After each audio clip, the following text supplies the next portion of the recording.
Hey everybody, this is Dustin, Urban Specialist. So a couple things I want to talk about is we just took off the slide out topper because we're going to shorten it. But, you know, we found that this molding's loose, that the sealant's separated, that the gutter molding's loose. See how the back of this is? See if I can zoom in there. See all that water that's just been trapping up inside here? So that kind of concerns me.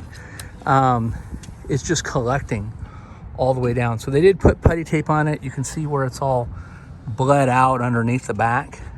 So when Terry gets back up here, I'm sure he's going to tighten this down. He'll trim that off and clean it up.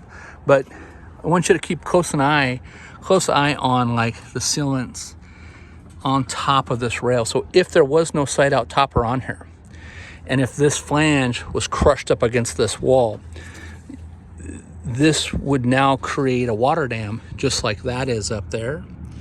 And so as the water's building up in here, you want to keep an eye that these sealants are in good shape.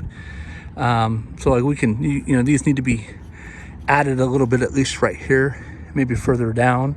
But that whole top of that wiper seal is really dirty and needs to be cleaned. The other thing too is if you look at the Eternabond tape or whatever kind of tape you want to call it, you can see the screw heads that are backing out and actually penetrating through the material. I haven't gone all the way through yet, but you can see the screw heads. So what I want you to do is make sure that you're keeping an eye on these as well.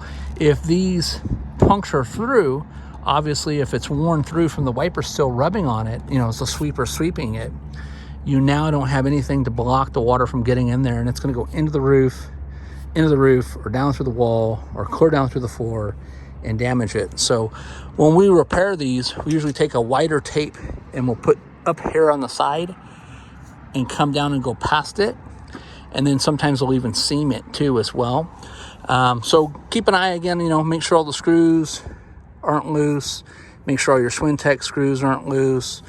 Make sure that the joints are sealed and seamed. None of the screws are missing or backing out or coming loose, like we found down there in the bottom.